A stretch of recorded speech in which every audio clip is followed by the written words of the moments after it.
A sua pesquisa você pode até começar, mas quando chegar no final, você não vai conseguir apresentar seus resultados se não conhecer as medidas de tendência central. Então, se quer saber mais sobre as principais utilizadas na área da saúde, você está no lugar certo. Então vem comigo que eu te mostro. Beleza, amigo do canal Pesquisa? Se você ainda não sabe, precisa saber. Sabia não? Esse assunto é fundamental para todo e qualquer pesquisador. Não tem como você chegar no final de uma pesquisa sem ter o conhecimento das medidas de tendência central, porque afinal você precisa saber de que maneira você vai representar os dados do seu trabalho quando for escrever a sua monografia, seu TCC, sua dissertação, sua tese ou mesmo o seu artigo científico. E é sobre esse assunto que nós vamos falar no vídeo de hoje. Bom, se essa é a sua primeira vez aqui no canal Pesquise, você pode ter feito uma busca lá no YouTube sobre medida de tendência central e caiu aqui sem querer. Seja muito bem-vindo. Eu já te faço um convite para se inscrever aqui no canal Pesquise. Então, o botão aqui embaixo deve estar vermelho para você. Clique já no inscrever-se para ter acesso a todos os vídeos do canal Pesquise e também ser notificado sempre que novos vídeos forem lançados, desde que você também clique no sininho aqui embaixo. Se esse assunto ele pode interessar para algum colega seu que também trabalhe com pesquisa, compartilhe esse vídeo com esse seu colega, com outros pesquisadores que podem se beneficiar sobre o assunto. Se você ainda não me conhece, preciso me apresentar. Meu nome é Heitor Marques Honório. pessoa maravilhosa. E eu sou professor da Faculdade de Odontologia de Bauru, da Universidade de São Paulo, dos cursos de graduação de Medicina, Fonoaudiologia e Odontologia, portanto cursos da área da saúde. E como eu já disse, no vídeo de hoje nós vamos falar sobre medidas de tendência central. E as medidas de tendência central são muito importantes em pesquisa, em todas as áreas do conhecimento. Normalmente eu faço menção repetida à área da saúde, porque é a minha área de atuação, mas ela vale para todas as áreas do conhecimento. E, como eu já disse, ela é especialmente útil em pesquisa. E se você for fazer uma pesquisa, independente do elemento de estudo que você use na sua pesquisa, pode ser paciente, pode ser animal, pode ser espécime, corpo de prova, dente, orelha, braço, o que você estiver pesquisando dentro da sua linha de pesquisa, você vai, claro, durante a sua pesquisa, fazer a coleta de dados do seu trabalho. Você vai levantar dados da sua pesquisa. E quando você terminar a sua pesquisa, depois que você coletar todos os dados da sua pesquisa, você vai, obviamente, fazer um resumo desses dados, vai organizar esses dados, provavelmente vai tabular esses dados numa planilha do Excel para ter tudo isso organizado. E obviamente toda essa organização dos dados coletados em pesquisa, eles são submetidos a uma análise estatística. A análise estatística vai te permitir inferir acerca de possíveis diferenças entre grupos, possíveis correlações entre variáveis. Se você não sabe muito bem a diferença de comparação entre grupos, correlação de variáveis, vou deixar um card aqui em cima de um vídeo específico aqui do canal Pesquise que fala bastante sobre isso, para você entender basicamente quando uma situação é indicada, quando outra não é indicada, enfim, para ficar tudo menos complicado para você. O fato é que depois que você faz a sua análise estatística dos dados da sua pesquisa, você finalmente possui agora nas suas mãos os resultados do seu trabalho. E é importante dizer que muitas vezes um trabalho de pesquisa ele pode ser muito caro, ele pode ser muito demorado. Existem pesquisas que demoram 1 ano, 2 anos, 3 anos.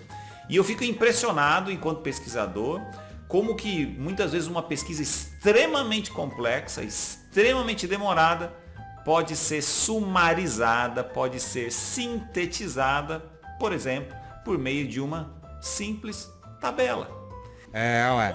E essa tabela me apresenta medidas de tendência central que tem essa capacidade, ou seja, tem um alto poder de síntese, de resumo de muitas vezes dados muito complexos, cujo processo de obtenção foi muito demorado, muito difícil.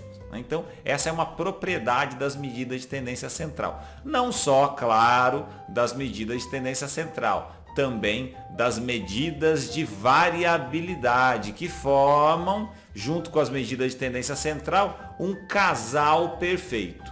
Medida de tendência central nunca anda separado das medidas de variabilidade. Mas nesse vídeo nós não vamos falar sobre medida de variabilidade. Medida de variabilidade só no próximo vídeo aqui do canal Pesquise. Se você tem interesse pelo assunto, também vou deixar o card aqui em cima para você assistir o vídeo das medidas de variabilidade que vem logo depois desse aqui, né? E claro, as medidas de tendência central podem ser apresentadas em uma tabela, por exemplo, no artigo, como também podem ser apresentadas por meio de um gráfico. E muitas vezes em um gráfico você consegue resumir a tendência central de grupos de uma pesquisa para poder compará-los, por exemplo. Então esse é só um exemplo hipotético. E para a gente começar a falar sobre o assunto, eu sempre que dou essa aula para os meus alunos dos cursos de graduação e pós-graduação daqui da USP de Bauru, eu sempre cito o mesmo exemplo. E eu quero que você preste atenção no exemplo e me ajude a responder essa pergunta, né? Essa pergunta ela é feita em cima de um trabalho hipotético, em que foram avaliadas 50 crianças, né, 50 crianças de 5 anos de idade, em que foi medido o seu perímetro cefálico. Bem fácil, você pega uma fita métrica e dá a volta na cabeça da criança e mede qual é o perímetro cefálico dessa criança. Então, foram medidos perímetros cefálicos de 50 meninos de 5 anos de idade. E esses dados são apresentados por meio daquilo que nós chamamos de intervalo de classe. Então, eu tenho aqui crianças cujo perímetro cefálico varia de 45 a 46, de 46 a 47, 47 a 48, enfim, até os valores maiores de 51 a 52. Tem os valores absolutos de crianças que foram encontradas em cada faixa, 3, 7, 9, 20, 6, 4 e 1. E também tem o valor relativo, né, o percentual, totalizando 100% das crianças, ou seja, 50 indivíduos. Mas eu fiz essa pesquisa com meninos e nessa pesquisa também eu fiz a coleta de dados igualmente de 50 meninas. Da mesma maneira, medi o perímetro cefálico dentro daqueles intervalos de classe, com seus valores absolutos, relativos, e tenho aqui ó, a quantidade de meninas em cada faixa, também totalizando 50 meninas. Ok? Então eu quero que você preste atenção nessas duas tabelas, porque agora eu tenho uma pergunta para te fazer. Eu quero que você olhe os valores dessas duas tabelas e me responda. Quem, de acordo com o seu julgamento, possui maior perímetro cefálico? Em média, tá? Os meninos ou as meninas? Quem você acha? Essa pergunta é meio sem graça nenhuma. Que tem maior perímetro cefálico? Os meninos ou as meninas? Eu vou dar tempo para você responder. 10 segundos, relógio na tela. Tic-tac, tic-tac, tic-tac, tic-tac. O tempo passa, tic-tac, tic-tac. Pô, mas eu não tenho relógio para acompanhar o tempo que eu te dei. Tic-tac, tic-tac. 10 segundos. Vamos supor que já tenha passado os 10 segundos. Acabou seu tempo. Você já teve tempo para observar as duas tabelas. Qual é a sua resposta? Não, eu não acho nada. Quem acha que é os meninos, levanta a mão. Quem acha que é as meninas, levanta a mão. Vou te ajudar então agora na resposta. Vou te dizer quem tem maior perímetro cefálico. Nessa tabela aí dos meninos, o valor médio do perímetro cefálico dos meninos foi de 48,4 centímetros. Esse é o valor médio do perímetro cefálico dos meninos. E agora vamos saber qual é o perímetro cefálico médio das meninas para a gente saber afinal quem tem maior perímetro cefálico. E segure-se na cadeira porque preciso te dizer que o perímetro cefálico médio das meninas dessa pesquisa também é de 48,4 centímetros. E se você imaginava encontrar alguma diferença, deve ter ficado frustrado. Né? Não precisa ficar frustrado, não era essa a ideia, mas o objetivo era te mostrar que as medidas de tendência central têm alto poder de síntese e elas conseguem resumir muito bem dados de uma pesquisa. De maneira que nesse exemplo hipotético eu consegui perceber que pela média não há diferença do perímetro cefálico de meninos e de meninas. Aham, sei. Tá? Então, nesse caso, por mais que você tentasse encontrar aqui algumas diferenças, até porque você também não conseguiria calcular o valor médio, tinha uma pegadinha aqui, os valores foram apresentados por intervalo de classe, então você não tinha os valores exatos. Não é demais, gente? Não, é demais. Ah, pelo amor de Deus, eu não aguento mais.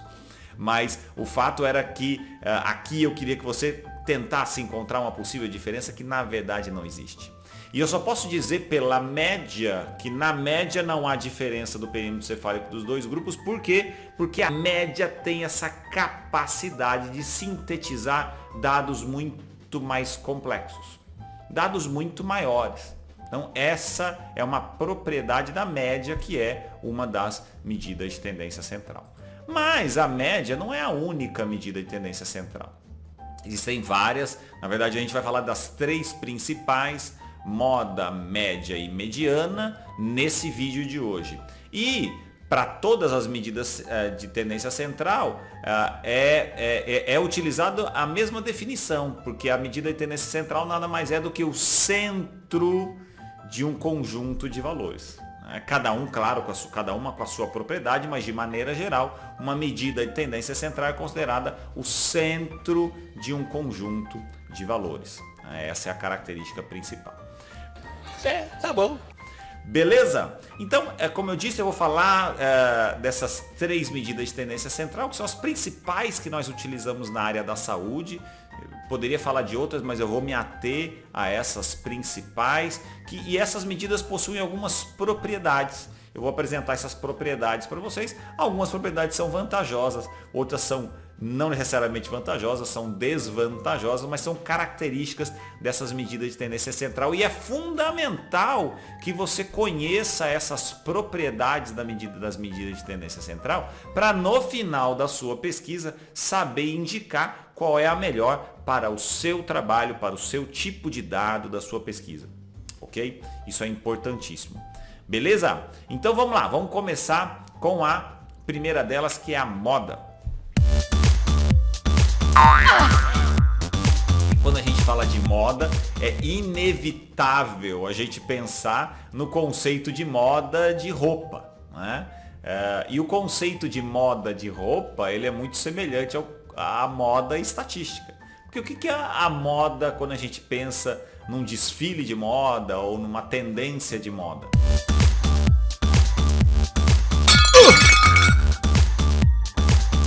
A gente está falando de um tipo de vestimenta, um tipo de roupa que muita gente está usando, ou que boa parte das pessoas está usando, ou seja, essa é uma tendência.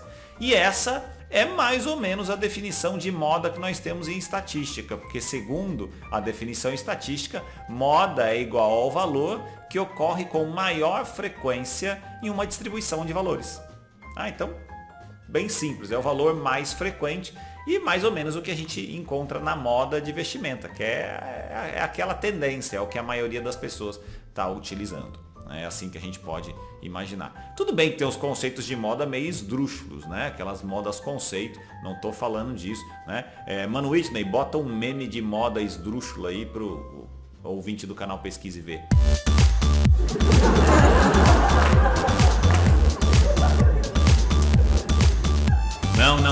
Não é desse tipo de moda que eu tô falando aquela moda acessível a todo mundo. Mas beleza, voltando à estatística, voltando aos números, fica fácil, a partir de um conjunto de números como esse, eu encontrar qual é a moda. Então eu olho para esse conjunto de valores, 7, 9, 5, 5, 7, 8 e 7, e verifico qual é o número que aparece com a maior frequência.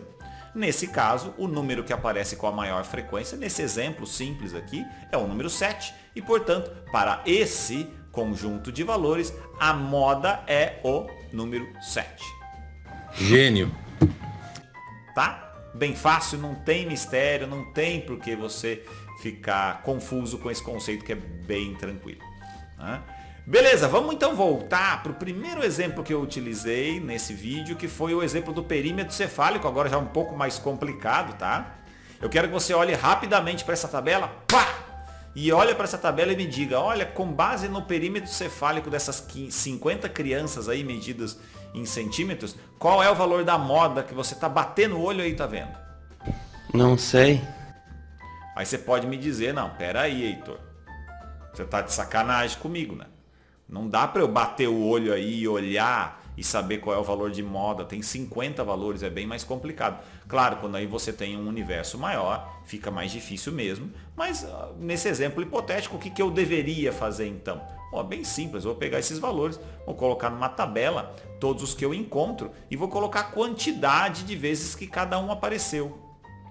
E aí quando eu conto a quantidade de vezes que cada valor apareceu, eu chego à seguinte conclusão, que olha, o valor que apareceu mais foi o 48. Crianças com 48 centímetros de perímetro cefálico, apareceu 15 vezes. E portanto, nesse caso, a moda no perímetro cefálico, nessa medida, desse trabalho hipotético, é igual a 48. Show! Tá bom? Não tem mistério, é simples, não é para ser complicado, ok? Então, a moda ela tem algumas propriedades, como eu disse agora há pouco. A primeira propriedade da moda é que ela é sempre vai ser um valor existente na distribuição de valores. Ué.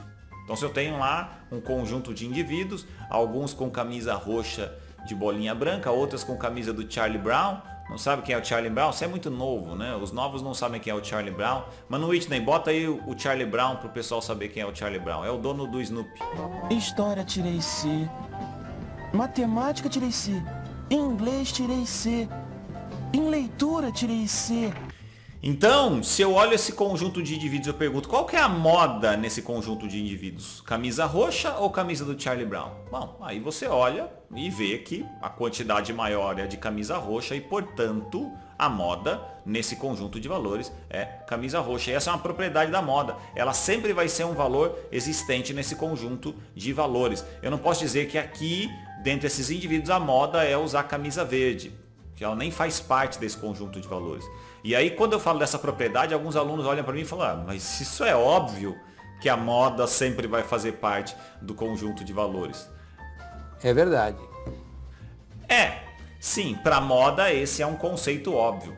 Mas não é um conceito óbvio para todas as outras medidas de tendência central. A gente vai ver isso daqui a pouco, tá? Então, segura aí que daqui a pouco eu te conto por quê. Ok?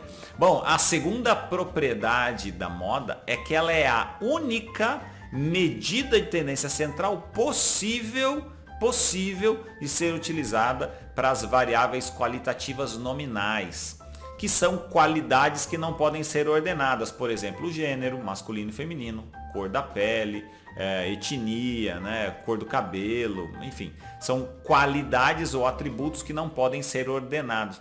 Heitor, eu não sei direito o que é uma variável qualitativa nominal. Se quer saber mais sobre o assunto, eu vou deixar para você também aqui em cima um card de um vídeo específico aqui do canal Pesquise que fala sobre os diferentes tipos de variável. Se esse não é um conceito simples para você, vai lá, assista o vídeo, ele é bem rapidinho, bem curto, você vai entender as diferenças entre as variáveis e aí vai conseguir entender por que a moda é a única medida de tendência central que pode ser utilizada com as variáveis qualitativas nominais. Você não pode utilizar a média com variável qualitativa nominal, mediana, nada disso, esquece. Só moda.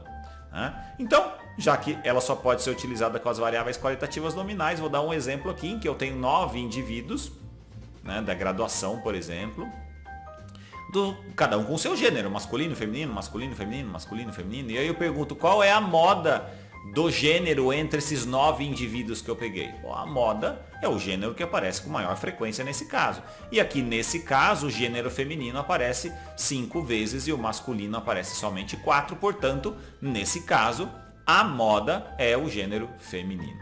Tá? Tranquilo, simples, não tem mistério, né? Não tem mistério. E a próxima propriedade da moda, ela me diz que a moda, quando você faz o cálculo da moda para um conjunto de valores, você pode ter mais de uma moda, portanto pode ter uma distribuição bimodal se tiver duas, trimodal se tiver três, tetramodal e aí vai, você pode ter várias modas, ou você pode ter num conjunto de valores nenhuma moda, ou seja, nenhum valor que se sobressaia, que essa é a característica da moda. Por exemplo, eu posso ter nesse conjunto de valores aqui, tem alguns números aleatórios que eu coloco aqui como exemplo, e quando eu olho para esses números eu percebo que o 7 é um número que apareceu 3 vezes, e o 5 é um outro número que apareceu 3 vezes.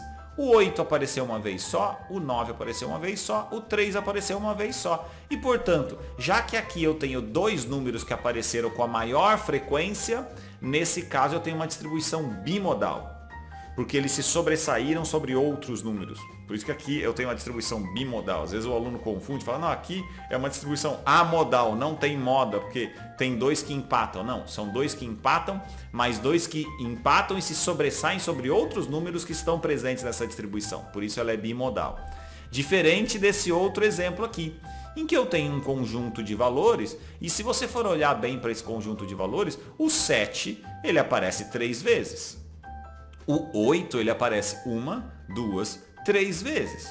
O 5 ele também aparece 3 vezes. E eu tenho nesse caso 3 números que aparecem com a mesma frequência e eles não se sobressaem sobre ninguém mais. Não tem nenhum outro número aqui que perca para eles. Então todos têm a mesma frequência nessa distribuição, aparecem com a mesma quantidade. E, portanto, nesse exemplo, eu tenho o que eu chamo de distribuição amodal. Eu não tenho moda. Não tem um valor que se sobressaia, não tem um valor que seja mais frequente, afinal eles empatam. Tá? Então, essas são as propriedades da moda que a gente tem que conhecer quando eventualmente você precisar utilizar em um trabalho que você tenha feito, em alguma pesquisa que você tenha feito. Nunca nem vi, não. Tudo bem? É importante conhecer. Mas não é para ter mistério com relação à moda, porque ela é uma medida de tendência central, de fato, bastante simples. Tá? Agora, a medida de tendência central talvez seja aquela que a gente mais utiliza em pesquisa na área da saúde e em outras áreas do conhecimento, é a média, né? Faz tempo. A média é um conhecimento que a gente usa, que a gente tem desde sempre, desde que você está lá no primeiro grau, no segundo grau, quando você fazia suas provas de geografia, você tinha a sua média bimestral, a média semestral. Né? Então esse é um conceito que faz parte da nossa vida, então ele é normal. Né? E claro, ele tem a sua definição estatística, que nem sempre é tão simples de entender, muito menos a fórmula, mas o conceito não é tão complexo assim. Né? Então, por definição, a média é o somatório de todos os valores assumidos por uma variável dividido pelo número de observações desse conjunto de valores. Então, para calcular a média aritmética, que é aquela que a gente utiliza com mais frequência em pesquisa, é bastante simples. Se você tem um conjunto de valores, 7, 9, 5, 5, 7, 8, 7, basta somar todos esses valores e dividir pelo número de observações que eu tenho, pelo número de algarismos que eu tenho, que é o número de números que eu tenho, sem querer ser redundante. Né? Então aqui eu somo todos esses valores e aqui eu divido por 7 e tenho, nesse exemplo hipotético aqui, que o valor médio ele é igual a 6,85. Esse é o valor da média. Média aritmética, tem mistério, tá? E ela é muito, muito, muito utilizada em pesquisa. Por quê? A média ela consegue representar, em boa parte dos casos, não é em todos os casos, mas em boa parte dos casos, uma boa tendência central de um conjunto de números, de um conjunto de valores. Tá? Então ela, de fato, ela é muito utilizada. Né? Então eu quero mais uma vez voltar ao primeiro exemplo que eu dei para vocês lá, sem querer ser chato, mas voltar ao exemplo do perímetro cefálico. Então tem lá, você que é bom de conta, me ajuda, tá? Eu tô aqui com 50 valores de perímetro cefálico, papum, calcula rápido para mim agora, 2 segundos, 1, 2, pá! Qual é o valor médio do perímetro cefálico dessas crianças? Pegou a... Não sei! E mais uma vez, se eu te fizer esse pedido, você fala, ô, Heitor, calma, meu, Eu até posso calcular, né? Mas eu vou ter que somar esses valores todos e dividir por 50. Eu preciso de um tempo. Posso usar a calculadora? Meus alunos da graduação podem usar a calculadora na prova, né? Vou deixar você usar a calculadora também, então. Então pode usar. Some todos os valores e aí se você somar todos os valores, você vai encontrar que nesse caso, o perímetro cefálico médio, ele vai ser igual a 48,14. Então todos os valores somados, eu tenho 2.407, divido tudo isso por 50, que é o número de indivíduos que eu tenho, e vou ter o valor médio do perímetro cefálico, nesse caso aqui, tá? Tranquilo, isso não é novidade nenhuma para mim, não é novidade nenhuma para você, mas a média tem algumas propriedades e é aí que o bicho começa a pegar, porque tem algumas situações específicas de pesquisa que você vai perceber que a média pode não ser tão perfeita assim. Eu não acredito no que eu ouvi. Não acredito no que eu ouvi, não pode ser verdade isso que eu escutei agora. Tá? Então assim, ela é muito boa, legal, a gente gosta muito de usar a média, ela é intuitiva, fácil de interpretar, mas nem sempre vai dar para utilizar a média. Vamos entender por quê, tá? Bom, a média tem algumas propriedades.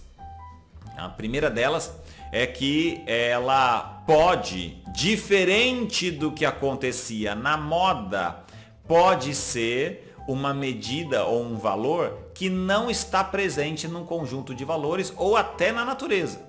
Por exemplo, se eu quiser calcular o número médio de filhos por família do brasileiro, e aí eu vou lá e faço esse cálculo e chego à conclusão que em média as famílias brasileiras têm 2,33 filhos. Então, esse valor calculado, que é a média, ela não existe na natureza, não existe no conjunto de valores. Não tem nenhuma família que possua 2,33 filhos. Não! Ou a família vai ter 2 filhos, ou ela vai ter 3 filhos, ela nunca vai ter 2,33, percebeu? Então, o que antes era muito óbvio para uma medida de tendência central, que era a moda, não é tão óbvio assim para a média. Tá bom? Beleza. E a média tem uma outra propriedade, que é a segunda propriedade, que é a que eu mais gosto, especialmente para você entender que nem sempre ela é perfeita. Eu quero que você, se você for aluno de pós-graduação, seja mestrado ou doutorado, se você for aluno de graduação, que faz iniciação científica, imagine a seguinte situação. Acabou de entrar no seu curso, se matriculou no seu curso de graduação, acabou de se matricular no seu curso de mestrado, no seu curso de doutorado, uma americana, veio uma aluna de fora dos Estados Unidos, ela queria estudar na sua turma, ela tinha esse sonho. Aham, sei. E quem era essa americana? Eu conto sempre essa história para meus alunos em aula. Essa americana era a filha desse homem, a filha do Bill Gates. E portanto, é até redundante dizer que ela era podre de rica, claro. Mas ela queria estudar com você, queria fazer o mesmo curso de graduação que você, queria fazer o mesmo curso de mestrado que você está fazendo, o doutorado que você está fazendo. Vocês estão de sacanagem! Só que o país, né, hipoteticamente, né, vamos pensar um exemplo hipotético, se bem que isso não é muito hipotético não, mas vamos lá. Vamos supor que o país estivesse passando por uma crise financeira terrível, sem precedentes na história. E o governo federal ele resolve cortar algumas bolsas de pesquisa, seja de iniciação científica, mestrado, doutorado. E aí ele vai cortar essas bolsas. E para isso, qual critério ele adota? Ele vai pensar assim, olha, eu vou conceder bolsas para centros de excelência que agreguem mérito, mas que também tenham nível socioeconômico um pouco menor. Então, se, por exemplo, for um programa de pós-graduação ou um curso de graduação em que o nível socioeconômico dos alunos ele for muito elevado, por mais que tenha mérito, nós vamos cortar as bolsas. E aí, para isso, todos os alunos têm que preencher um questionário com a renda familiar média. E aí, todos os alunos vão fazer isso aí, né? De maneira que vai lá o primeiro aluno e preenche lá o questionário, né, pedido pelo governo federal e diz que a renda familiar média dele é de R$5.000 por mês, por exemplo. O outro aluno tem uma renda média de R$6.500, o outro tem uma renda média de R$3.500 por mês, a família. Um outro aluno tem uma renda média de R$2.000, uma renda familiar. Um outro aluno vai lá R$8.000, enfim. E aí vai, todos os alunos vão lá colocando lá a sua renda média, né, familiar, os alunos de graduação de uma sala, por exemplo. E aí chega até que chega a vez de quem? Dela, A filha do Bill Gates vai preencher o questionário e aí tá lá a pergunta: qual é a renda familiar média lá na sua casa? Ela olha aquele questionário e fala: eu não sei, tem mês que papai ganha mais dinheiro, tem mês que papai ganha menos dinheiro, mas em média mais ou menos, papai ganha por mês cerca de 900 milhões de reais. Porque eu sou rica! Aí a filha do Bill Gates vai lá e preenche o questionário, coloca lá a renda média.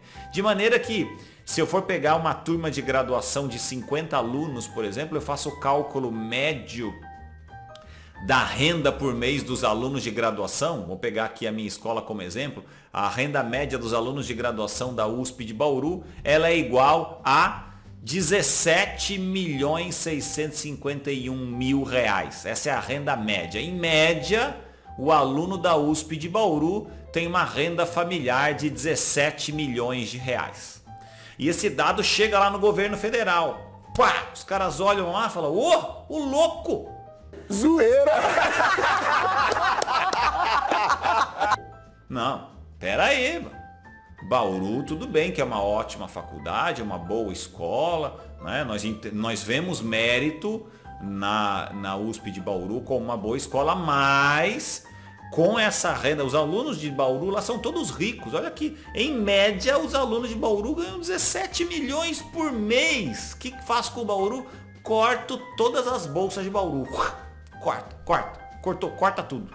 Ninguém mais em Bauru vai receber bolsa, né? Sai fora, meu.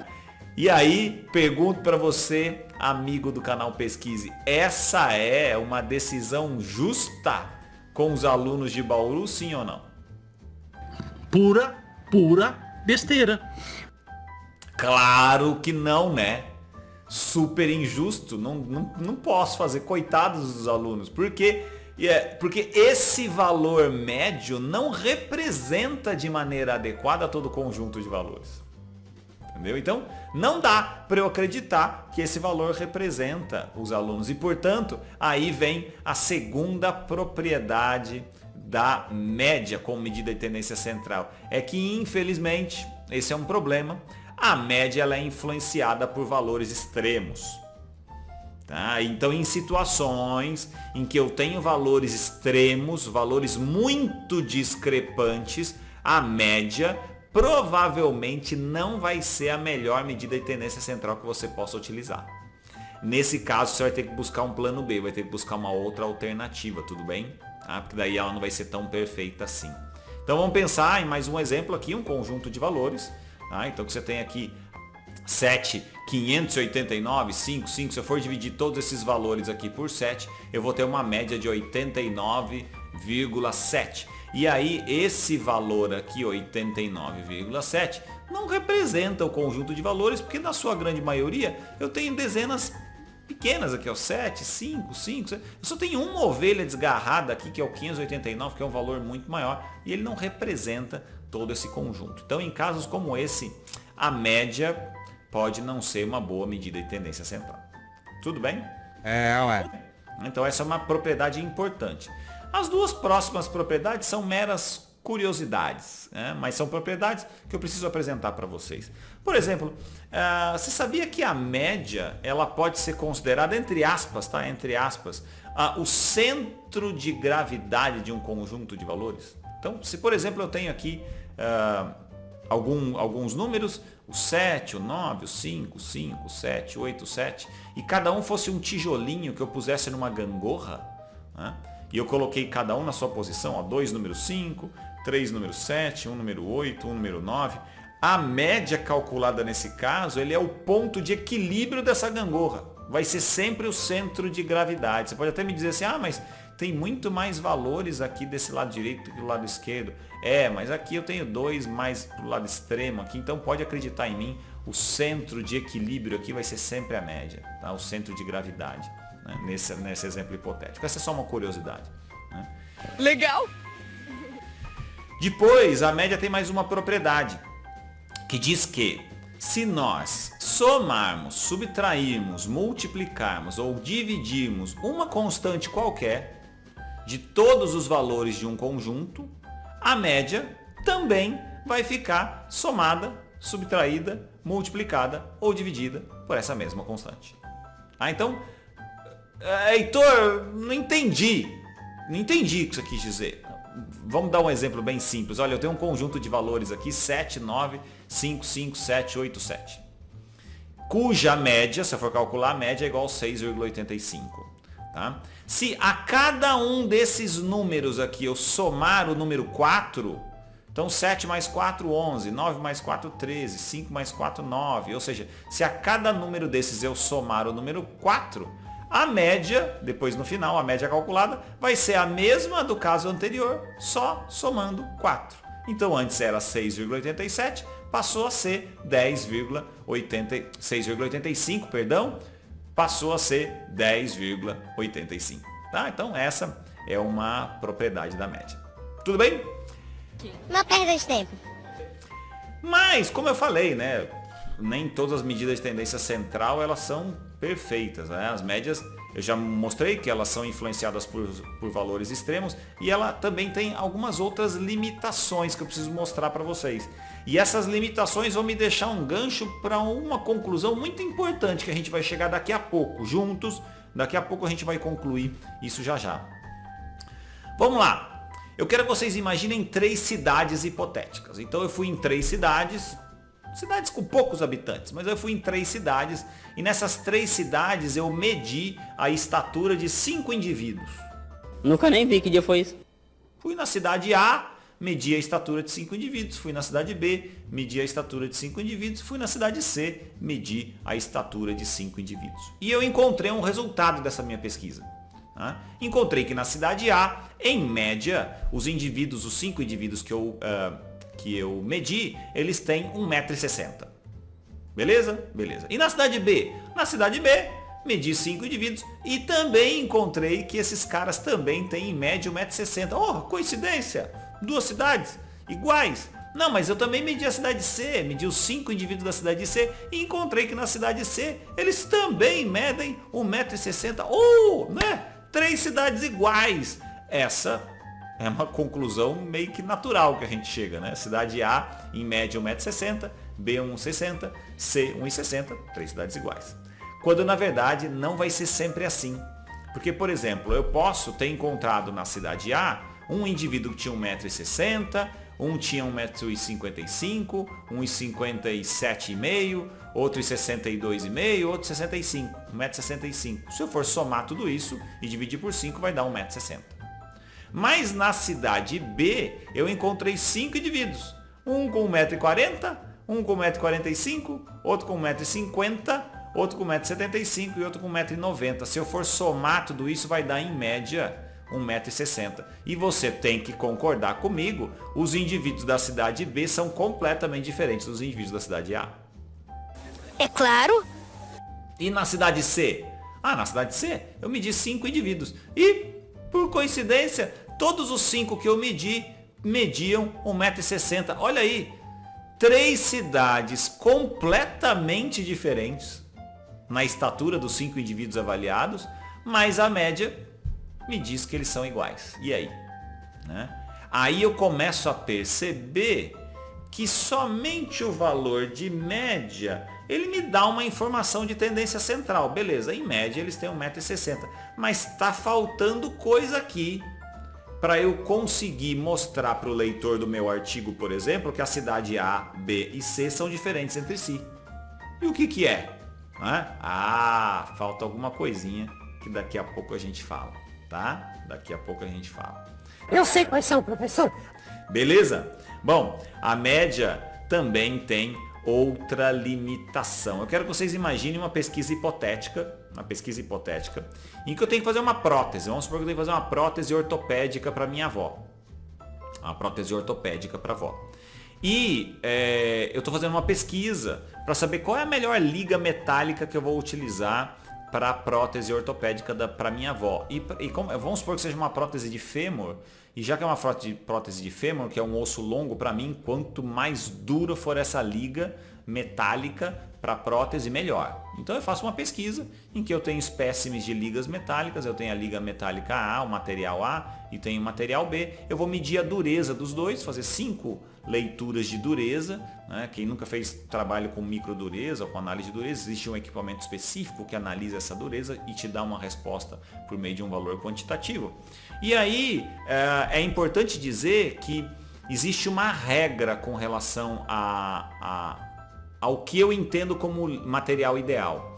Os valores que tiverem valor, medida de dureza acima de 40, eles são considerados bons para mim.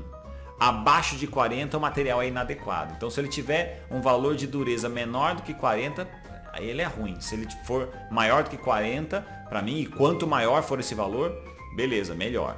Sabia não?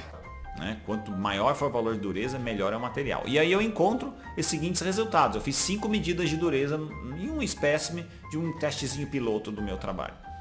E encontrei que no material A dureza média foi 50. E que no material B a dureza média foi 55. Quando eu olho os dois valores eu fico feliz, porque eu falo assim, poxa, os dois materiais, o A e o B, estão acima daquele meu limite, né, da dureza 40, que eu tinha dito que se o material tivesse um valor de dureza abaixo de 40, ele seria ruim, inadequado para ser utilizado como prótese, né? Mas um valor de dureza acima de 50, beleza, ele é bom. Então os dois são bons, essa é a conclusão que eu chego. E aí também, quando eu olho os dois materiais, o material A e o material B, vem a minha pergunta para você. Preste atenção nos valores e me responda. Qual material você escolhe para utilizar na prótese de fêmur da sua avó? O material A ou o material B? Essa pergunta é uma que eu jamais responderei a você. Não tem pegadinha na minha pergunta. Quando eu olho para o valor de média, eu olho ali e falo, material B, porque ele tem uma dureza maior que o material A. É isso que eu vou utilizar. Mas aí, meu amigo, entra mais uma vez uma propriedade da média. Que a média, às vezes, é uma medida de tendência central limitada para alguns casos. Por quê?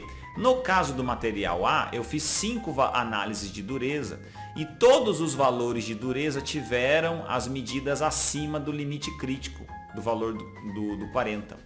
Né? E, portanto, todas as minhas medidas foram adequadas. E o valor médio final foi de 50. Já o material B é um material mais heterogêneo. Ele não tem características tão homogêneas, de maneira que eu fiz 5 medidas.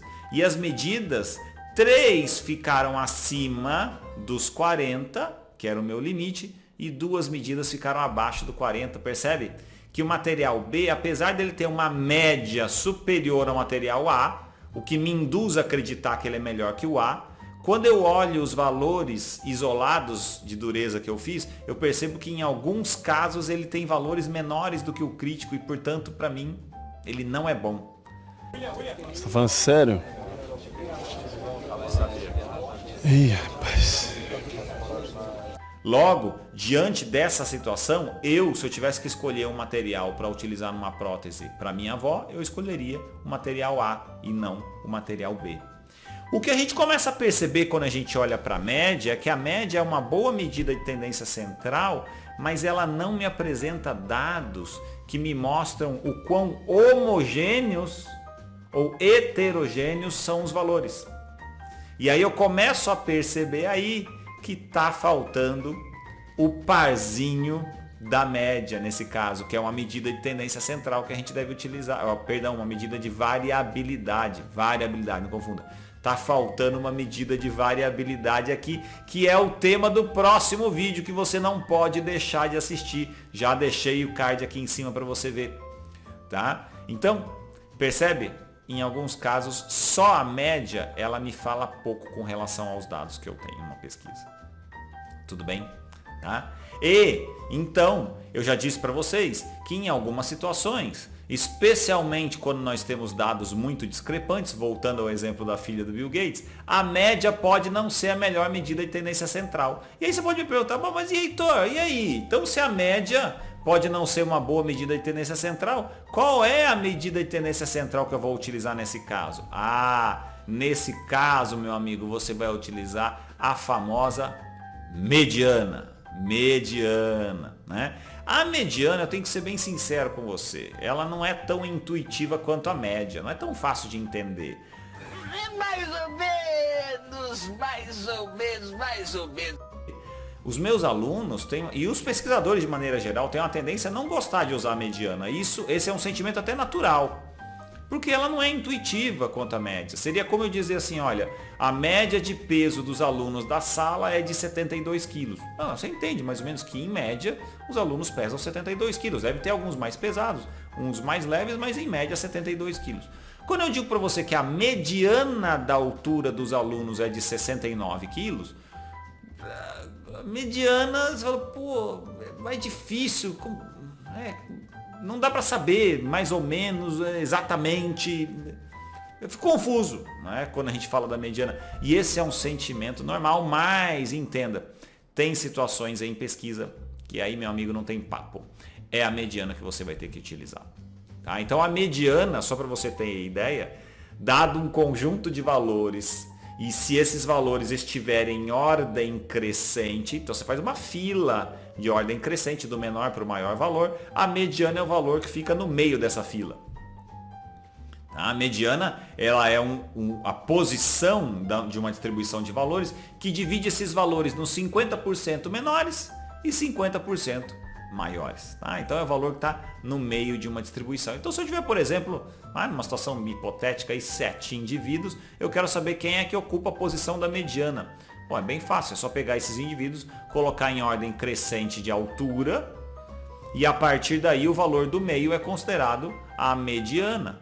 Claro, eu não tenho como pegar esse indivíduo do meio aí, o professor Pereira, rachar ele na metade, mas se eu pudesse rachar ele na metade, né, o que está à minha esquerda aqui de quem vê são os 50% dos indivíduos com menor estatura e à direita os 50% com maior estatura. Tá? Bom, pensando numericamente fica mais fácil a gente entender como define-se a mediana. Por exemplo, eu tenho um conjunto de valores aqui, 7, 9, 5, 5, 7, 8, 7. Para eu encontrar a mediana, a primeira coisa, eu tenho que colocar esses caras em ordem crescente, de magnitude, do menor para o maior. E a partir do momento que eu coloco esses valores em ordem crescente, aí sim eu consigo identificar a mediana. E a mediana é o valor que está no meio. Nesse caso, ele é o 7. Tá? Percebe que tem 3 valores para a direita, 3 valores para a esquerda. A mediana é o valor do meio. É mesmo, é? E antes que você me pergunte, calma, respira, antes que você me pergunte, mas e se no meu conjunto de valores o meu N for par, se eu tiver um número par de valores, né? Dá para calcular a mediana? Claro que dá.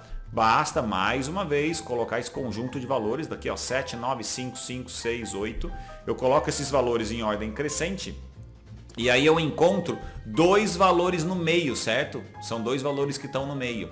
A mediana vai ser a média desses 2 valores no meio. Ok? Quando o meu N de uma pesquisa ele é ímpar, eu vou ter só um valor no meio. Beleza, aquele é a mediana. Quando for par, eu vou ter 2 valores no meio. E aí a mediana é a média desses 2 valores no meio. Então nesse caso eu tenho 2 valores no meio, o 6 e o 7. A minha mediana vai ser 6 mais 7 dividido por 2. Nesse caso a mediana vai ser igual a 6,5. Tudo bem? Não tem mistério, não tem erro. Ok? Tranquilo. Não é para ser complicado. Eu não entendi o que ele falou. Bom, vamos voltar lá no conjunto de valores das crianças com perímetro cefálico. Pô, o Heitor tem fixação por essas crianças do perímetro cefálico. Não, é porque é para mostrar que dá para calcular em todos os casos.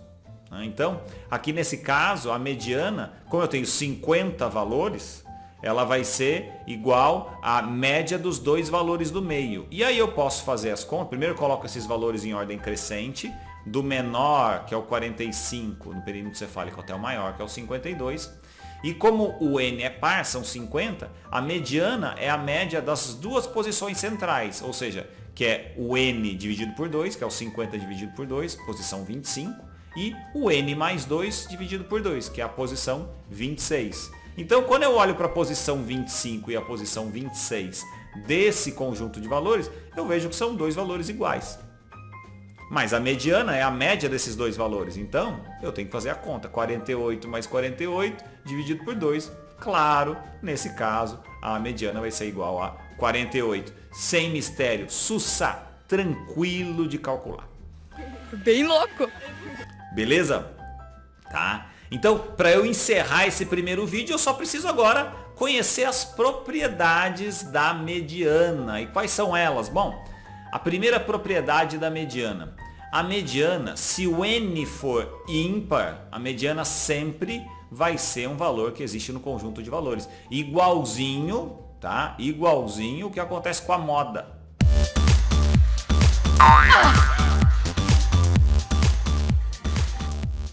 Então, se o n for ímpar, só nesse caso, a mediana é parte do conjunto de valores, como esse exemplo de números aí. Eu tenho todos esses números, a mediana é o valor do meio, que é o 7, e o 7 faz parte desse conjunto de valores. Tá? Claro, se o n for par, aí entra o complemento disso aí, né? Se o n for par, a mediana pode, não é que obrigatoriamente ela vai ser, pode não fazer parte desse conjunto de valores. Foi o exemplo que eu dei agora há pouco da mediana 6,5. Ela não fazia parte daquele conjunto de valores. Tudo bem? Beleza? Tranquilo. Tá?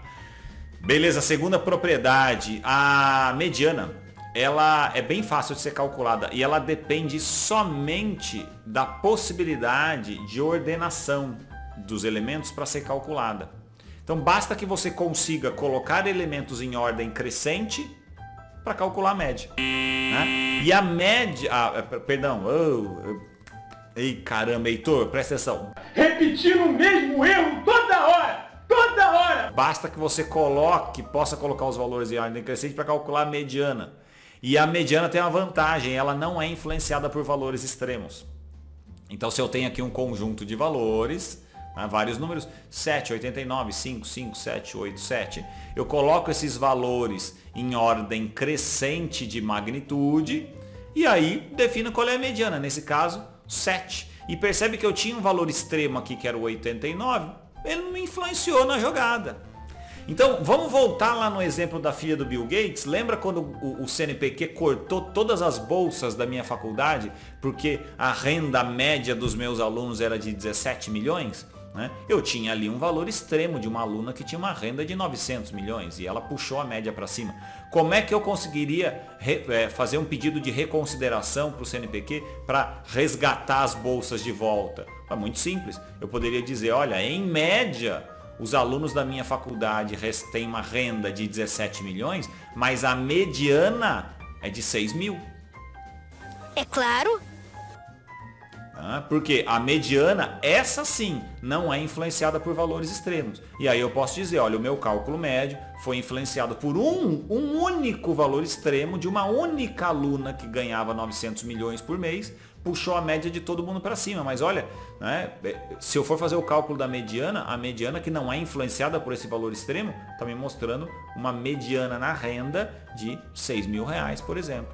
Tá? Aí os caras lá no CNPq iriam receber aquele pedido de reconsideração e dizer, bom, entendi, então tá bom, então devolve lá as bolsas que foram retiradas. Tudo bem? Meu sonho se tornou realidade. Ok? Então essa é uma propriedade importante da média. Perceba que, então, guarde isso. Em alguns casos em pesquisa, principalmente quando você tiver valores extremos, aí agora eu vou entrar em um outro ponto que... talvez não seja nem tema dessa aula, mas é importante falar em casos em que você não tem distribuição normal de dados, em que a média não representa mais aquele conjunto de valores, aí talvez a mediana seja uma melhor medida de tendência central do que a média. Tudo bem? Tá? Mas com relação à distribuição normal a gente vê num próximo vídeo aqui do canal Pesquise.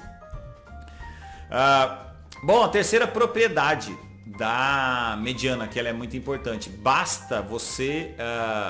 ter a medida de maneira que você possa ordenar para que você possa calcular a mediana. Então, minimamente, se eu for pensar nas variáveis que eu tenho em pesquisa, para você fazer o cálculo da mediana, você tem que ter no mínimo uma variável qualitativa ordinal. Então, qualitativa ordinal ou quantitativa, contínua ou discreta. Para as variáveis qualitativas nominais, você não pode utilizar a mediana, porque não dá para ordenar. Então, eu não lembro o que são as variáveis. Já deixei o card aqui em cima para você assistir o vídeo dos tipos de variável, mas só para relembrar, para ficar claro na sua cabeça. A mediana você só pode utilizar das variáveis qualitativas ordinais, que são qualidades que você pode ordenar, como por exemplo dor, leve, moderada, severa. Se eu consigo ordenar a dor dos meus pacientes, eu consigo fazer o cálculo da mediana, beleza. Como também posso fazer o cálculo da mediana para variáveis quantitativas ou numéricas, seja elas quantitativas contínuas ou discretas. Não posso calcular a mediana para uma variável qualitativa nominal, por exemplo. E então, portanto, já que eu estou com esse diagrama aqui na tela, para eu poder encerrar esse vídeo, eu sempre faço a mesma pergunta para os meus alunos de graduação e pós-graduação, por exemplo. Quando eu penso nas variáveis de pesquisa de maneira geral, eu quero que você me ajude a responder. Para a variável qualitativa nominal, que é uma qualidade que não pode ser ordenada, qual é a melhor medida de tendência central que pode ser utilizada nesse caso? Não sei. Aliás, eu vou além. Mais do que dizer qual é a melhor medida de tendência central, qual é a única medida de tendência central que eu posso utilizar nesse caso? Nesse caso eu só posso utilizar a moda.